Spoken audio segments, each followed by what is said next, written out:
morning and welcome to the first of a series of field hearings that the Commission on Wartime Relocation and Internment of Civilians will be having around the country to look into the question of wartime relocation and internment of civilians during World War II. I was 6 years old when the war broke out between the United States and Japan. I spent 3 years of my childhood in a concentration camp at Heart Mountain, Wyoming. I started to remember the terror of the days following Pearl Harbor. I felt so close and so sure being an American. Couldn't believe it was happening to us. We had no running water, electricity, or wood-burning stove, and a kerosene lamp for cooking and heating, and light to study. Because of this evacuation, I really denied my children their Japanese heritage. I wanted to erase that part. I wanted to be 100% American and be accepted. 投げ込んでちょうど豚と同じようにされました。それで量も足りません。これで生きていかれるかねと思って、親としては育つ子供に対して食事が足りないことは非常に悲しいことです。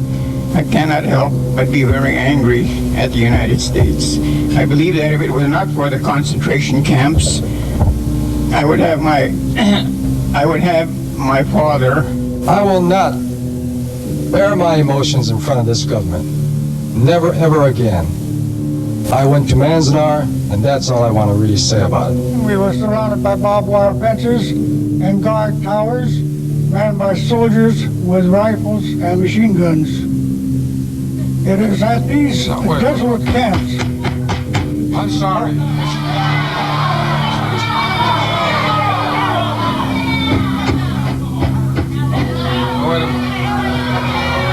Listen. I'm sorry. If we have outbursts like this, we're going to ask people to be removed.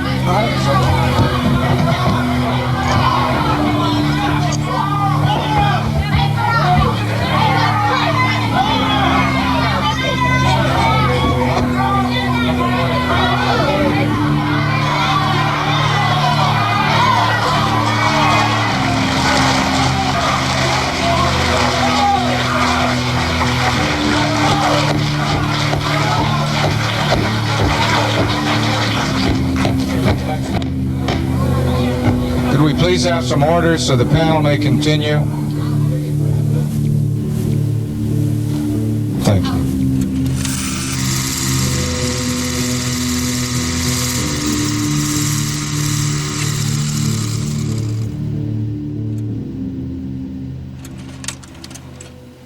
It's a continuing cycle of having to educate and share and teach the lessons of, because at places we go, still people don't know about wartime incarceration of Japanese Americans. For people to hear the voices of people who are actually incarcerated, no longer is it just text in a book or something you've heard about, but when you hear their voices and what really happened to them, it's a very powerful experience. We are a grassroots organization which began here in Los Angeles in July 1980 when several community groups joined together to form the coalition. We now have organizations and individual members from New England states to the south to Alaska and Hawaii. The Japanese American Citizens League was one of the prime advocates for redress legislation going back, early on in terms of passage of the not only the Commission on Wartime Relocation, but also the Redress Bill itself. In the 1980s, we were known as the National Coalition for Redress and Reparations.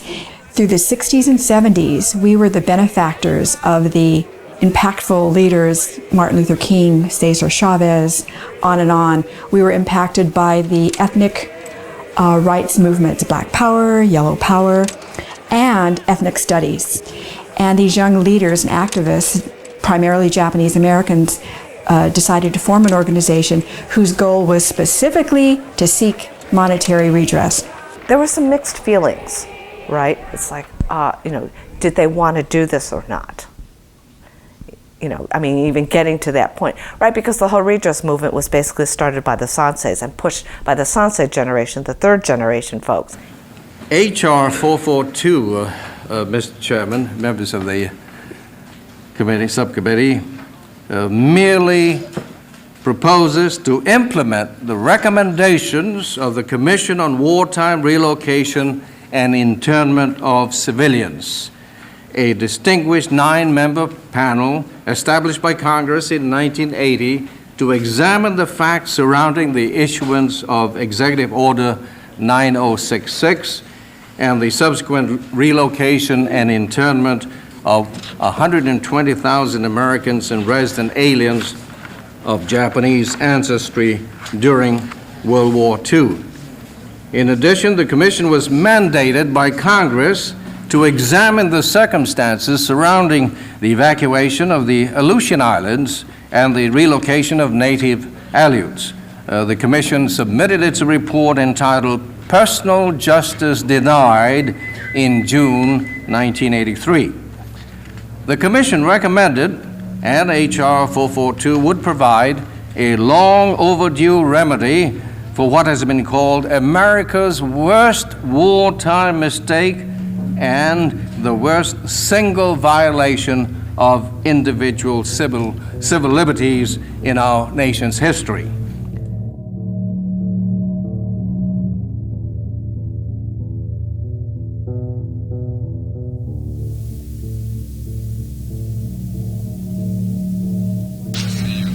I'd like to call this meeting of the Commission to order this morning and commence almost exactly on time, within a few minutes. I understand. Don, is there some way to cool the room down? You know, it's a little warm, yes. There's another view.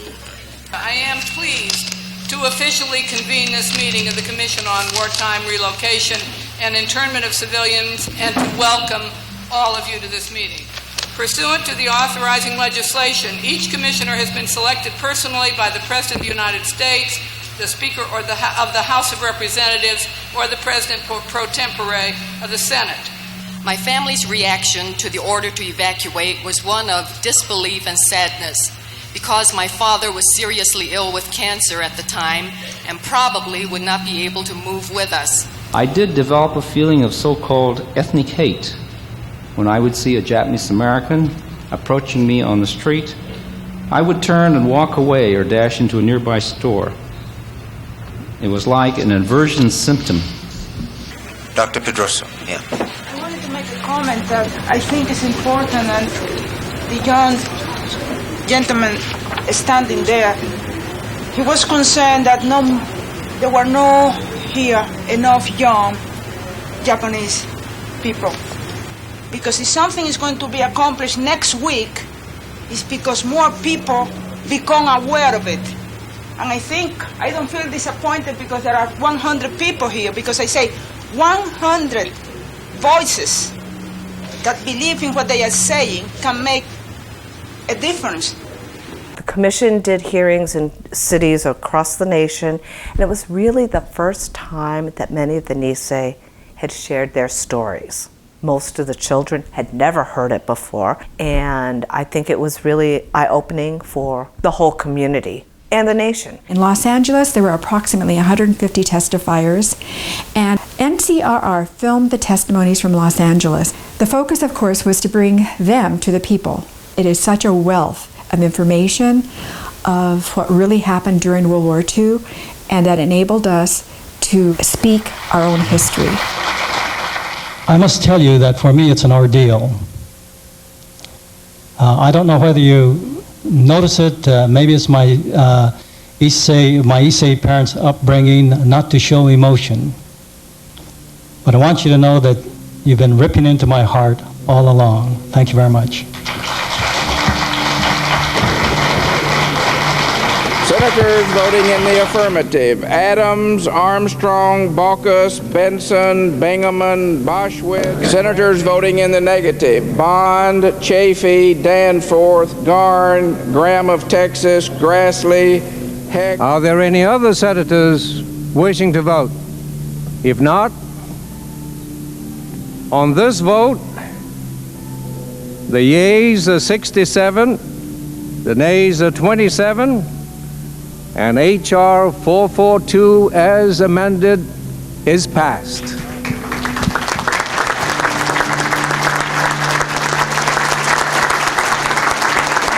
Hello, you all.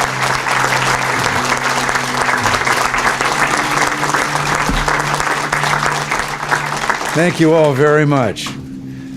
The members of Congress and distinguished guests, my fellow Americans, we gather here today to right a grave wrong.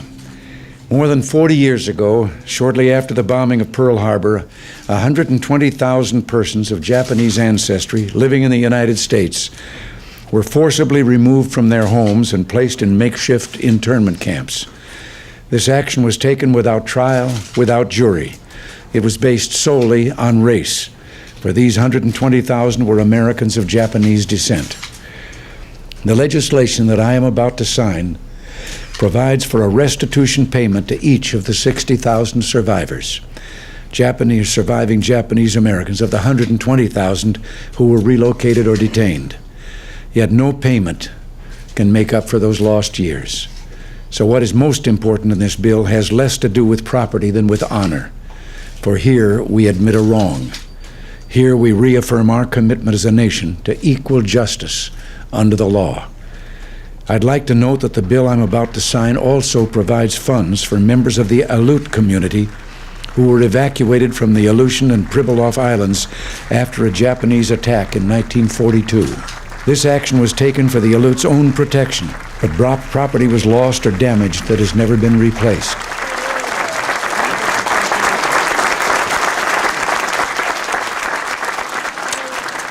They came up with 3 recommendations in the end. The first was monetary compensation. The second was a letter of apology from the government. And then the third was establishing a fund so that something like this would never occur again. Those were basically the 3 parts that became the Civil Liberties Act of 1988.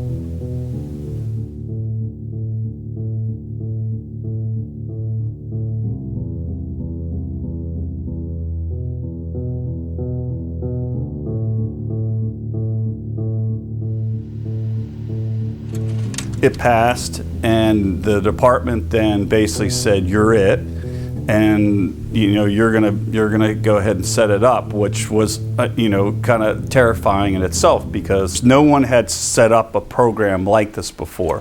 The way that the law was designed, you have to identify and locate these individuals. And there's not a government program that doesn't have 4,000 applications and forms associated with it. And we weren't going to have one. We couldn't require that. Yeah, so when the act was passed in, I believe, August 1988, the question was, how does the government go about, identifying, verifying, and compensating, potentially 80 to 90,000 living AJAs. I heard they had records, and so what I ended up doing was literally walking across the street to the National Archives. The camp rosters were these huge documents about 3 feet long and 2 feet tall that were very detailed. Everything was put in an electronic database. And the other information, they also received IBM cards from the Bancroft Library at University of California at Berkeley. We were charged by appropriation and by the law to verify and pay 25,000 people a year, $500 million a year.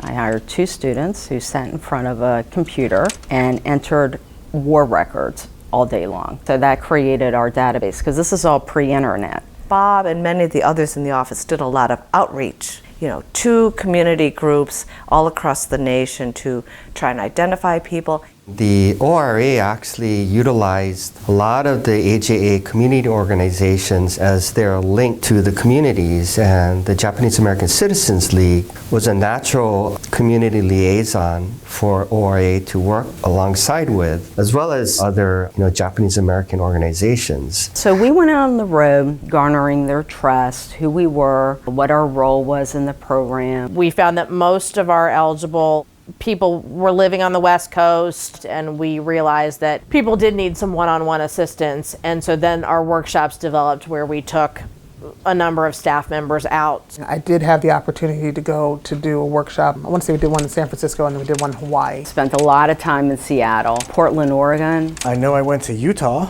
and I went to Phoenix. We would work with members of the community. We were in schools, we were in churches, but we would work with them to set up where's a good place for us to go where we can reach a lot of people. You had grandchildren just sitting there wide-eyed, learning for the first time that their grandparents were interned. First attention was given to the problems of sabotage and espionage.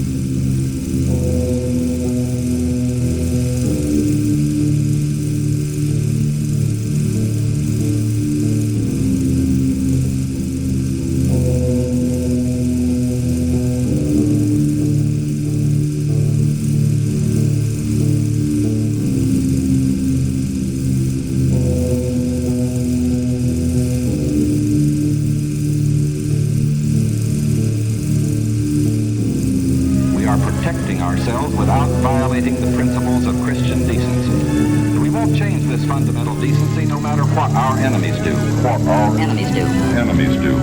Rightfully so. Many people in the community, the government wasn't their favorite group of individuals because the way that things that have happened to them on multiple fronts. The populations we were trying to reach were still a little skittish and hesitant.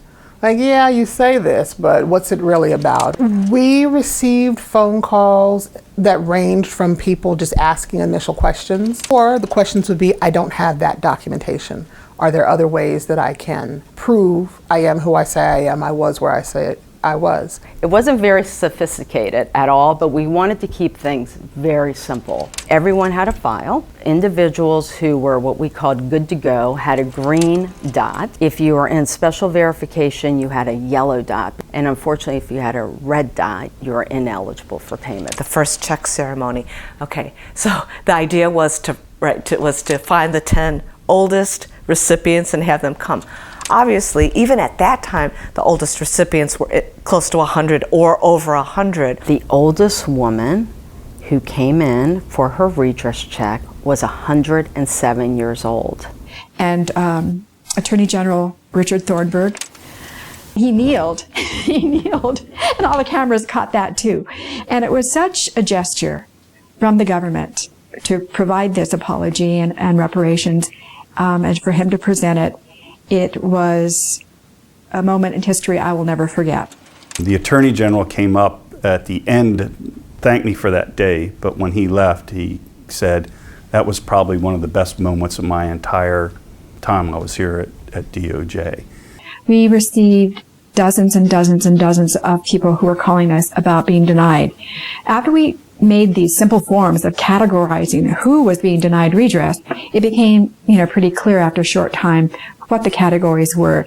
So there were things that were not within our vision initially, but our vision then expanded because we realized other people were impacted during the redress program. So it's a loss of liberty and loss of property. So they basically had to fit into those buckets. We had worked on the 1992 amendments to the Civil Liberties Act, and one of the major portions of the amendments was to include non-Japanese spouses and parents to be eligible because they had a terrible choice. They either had to accept internment or be separated from their families.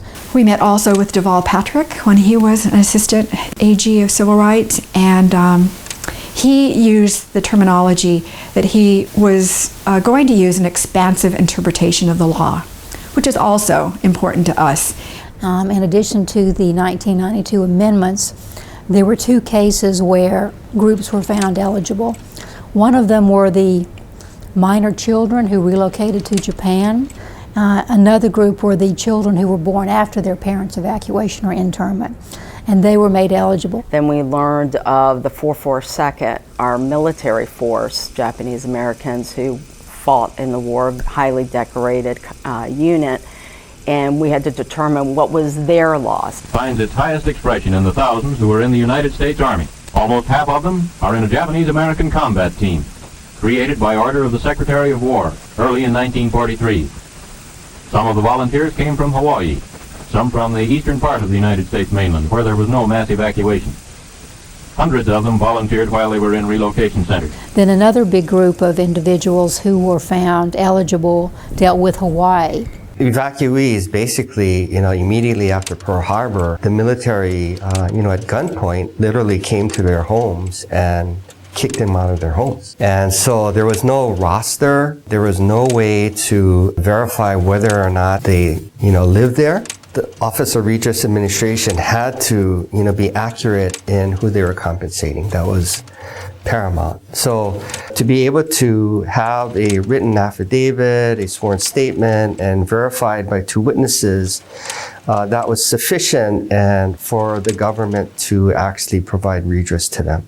Through our community outreach and through our workshop, we learned of a group called the Japanese Peruvians who were forced out of their country with the notion that they were going to be repatriated back to Japan, and then we would in turn get American soldiers who were in prisoner of war camps, but that never worked out.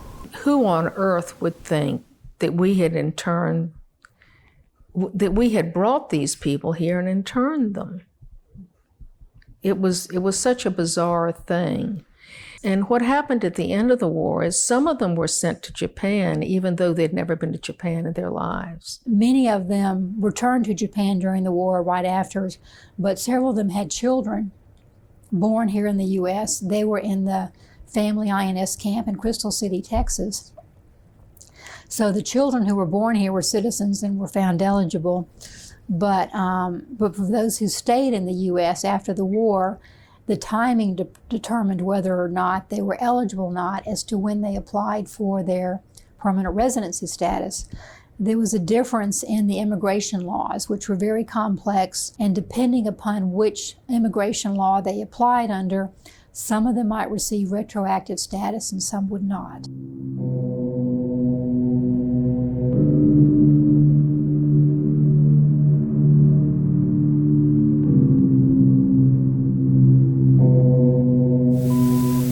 I got a letter from Office of Redress saying that I was denied because I wasn't a citizen or a permanent resident at the time of internment. So then I appealed it. I appealed, and then they came back saying that, that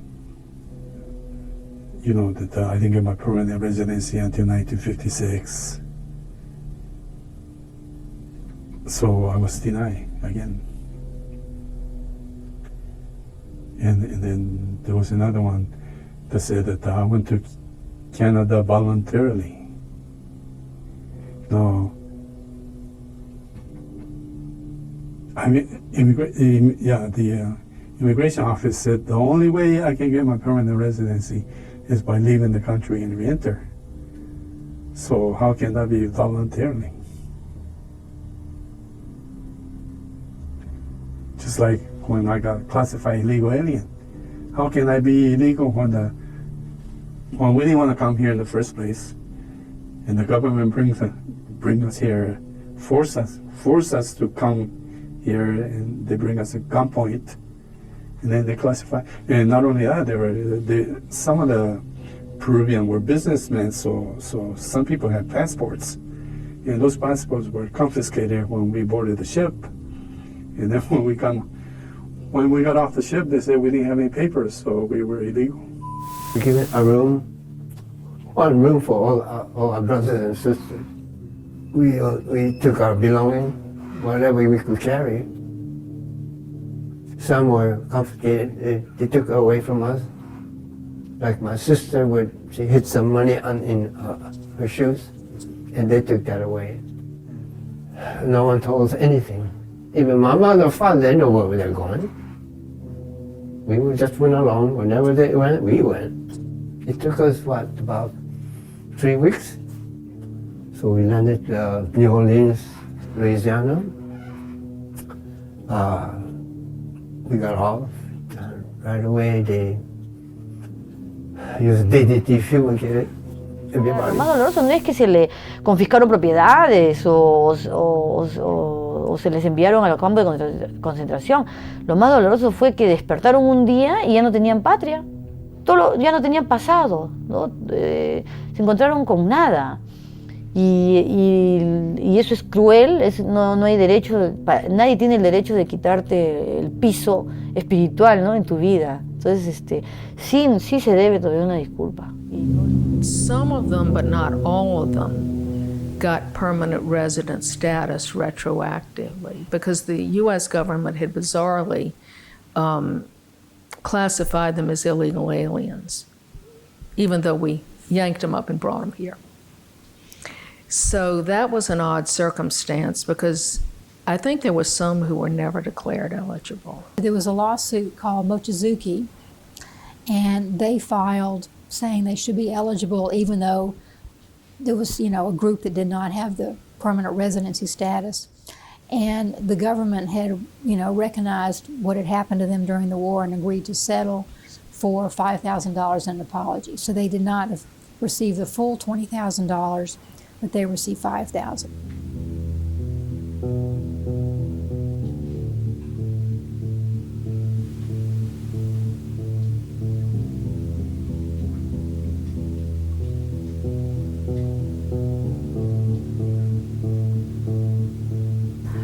We did work on the Hill, expanding the Civil Liberties Act to include this population, which was about 5,000 at the time. And we were able to carve out adding the Japanese Peruvians eligibility, but not all of them. Some were able to actually get the full $20,000 payment, and some were able to get a $5,000 payment.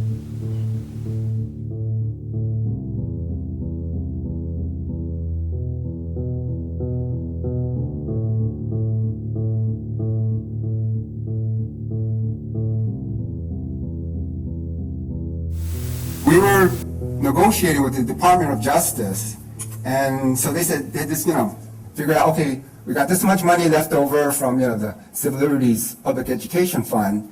So it came out to $5,000 per Japanese Latin American. And so we had a really intense meeting. We had to discuss, are we gonna take this offer?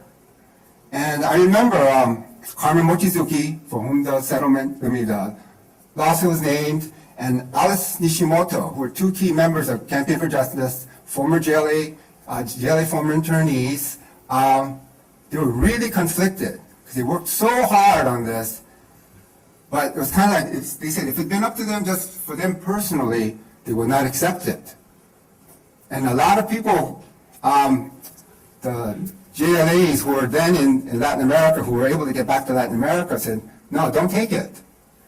And the reason we did accept it for the most part was that Fred Okren, who was part of Campaign for Justice, and this guy, he defended Japanese Americans during World War II. He was an old-time ACLU guy down in Southern California. He was still defending Japanese Americans, Japanese Latin Americans here in 1998.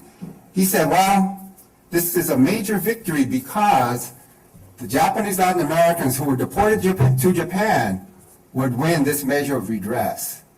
Because it was a victory because Japanese American former inmates who were 21 years of age or older and were part of this hostage exchange who went to Japan were denied redress.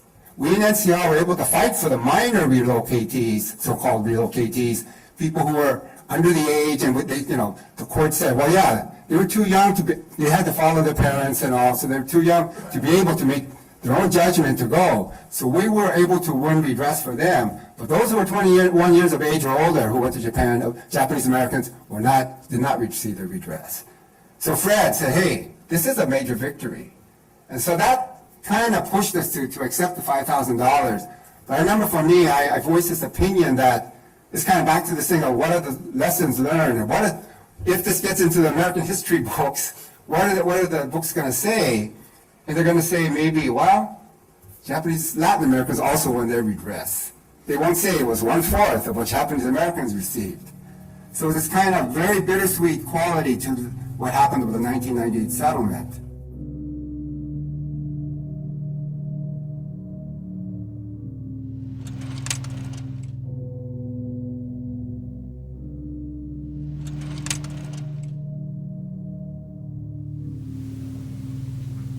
The challenge to me was just making certain everybody was heard, information was in the system, and making sure everybody got paid. And we would take a big tape that would look like a movie reel, and we would take it over to the Bicentennial Building, and they would cut the checks, literal, IRS checks. And I would have to go over and pick up the checks, and then we'd have to count the checks to make sure, and then coming back to the office. I just strolling down the street with $8 million on my back. We wanted to give them the satisfaction of receiving a payment and an apology letter, so it was really important to us. But on a few different occasions, I would be speaking to a military veteran, and they would relate the story about how they had been so proud to join the U.S. Army after the bombing of Pearl Harbor. But then once the Executive Order 9066 was issued in February 1942, they were discharged from the military as unfit. And they had to go back home, and I know one gentleman was saying he was so ashamed and embarrassed, and he started crying. And so many people mentioned how significant the presidential apology was as to what happened to them, and so it really helped heal some of the wounds and what had happened during, from those wrongs from 50 years ago. Oh yeah, it was Reagan, and then George Bush signing the apology letters, etc. And then finally my sister, who was born in camp, her apology letter was signed by Clinton. I think that, as you went on and you talked to some of the older recipients, that made them whole. The money is nice, or the money isn't nice, because I definitely have people say, it's blood money, I don't want any of it.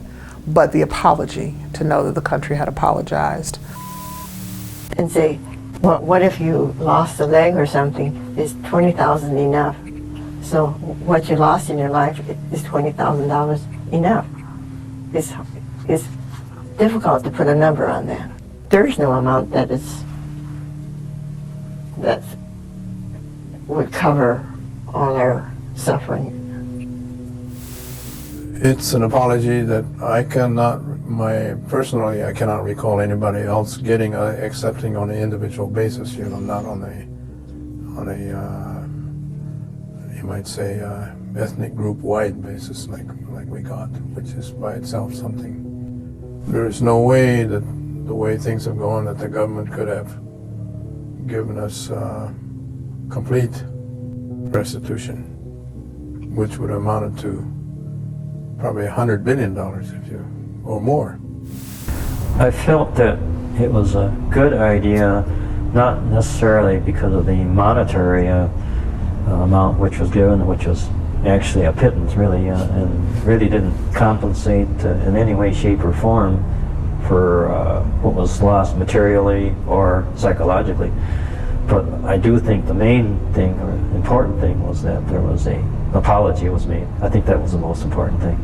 Different people have reacted to it in different ways. I have Nikkei friends who were insulted by the $20,000, some of whom were glad to get it, and some who had different reactions to it. But it's not something that you would expect people to be overjoyed about. There were some people who were pleased and some who were not pleased. I read the apology, but I wasn't impressed just because it was from the president. I just said, too late. But, I wasn't that impressed. But it probably was, according to the public, is probably a great big deal, to have a president apologize to a group of people. But it should have been by the person who first decreed it. But anyway. The apology is just a piece of paper. And it wasn't President Bush that had to apologize. It's the one that already has deceased, especially General DeWitt and a few others behind him. And rarely does a President of the United States apologize for any wrongdoing in this country. And there have been many toward, especially Native Americans. And we still have a problem with that. As the Hawaiians in Hawaii also. So it's a long struggle internationally, let alone the United States.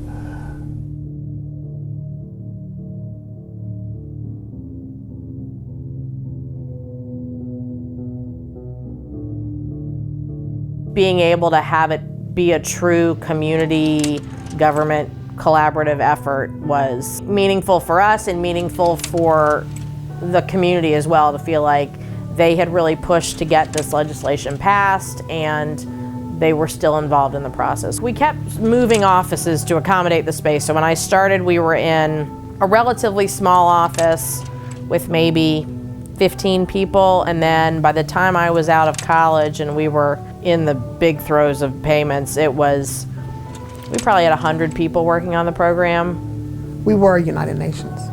You know, I mean, you had everybody from all four corners. You know, you may have had African Americans, you had, you know, Caucasian Americans, you had Asian Americans who did not have an association. So if you have people telling in government now saying, I can't do this and I can't do that, I'd tell them to come back and think again. It's not throw up your hands, and it's not some of the things I see happening now in government and all, or point fingers. It's figure out how to make it work. It was really a community effort. Really, again, working with the government, working with community leaders, working with the evacuees themselves. It is a great story in justice to know that it can be done. There were a few places where we disagreed, but at least we were heard, we felt we were heard, and that goes again to the quality of the people that staffed the ORA. Working with the folks in the community to me was just beyond rewarding. Getting to know everybody, meeting new people. I think now they're starting to teach what happened during World War II, but I think we were so ashamed of what we did to, you know, citizens of our country.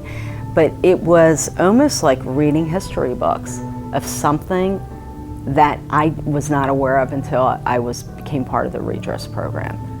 You never want there to be a need for an Office of Redress Administration again. I was so proud to be a part of ORA, and it was a unique opportunity in order to contribute to the program that was such national significance.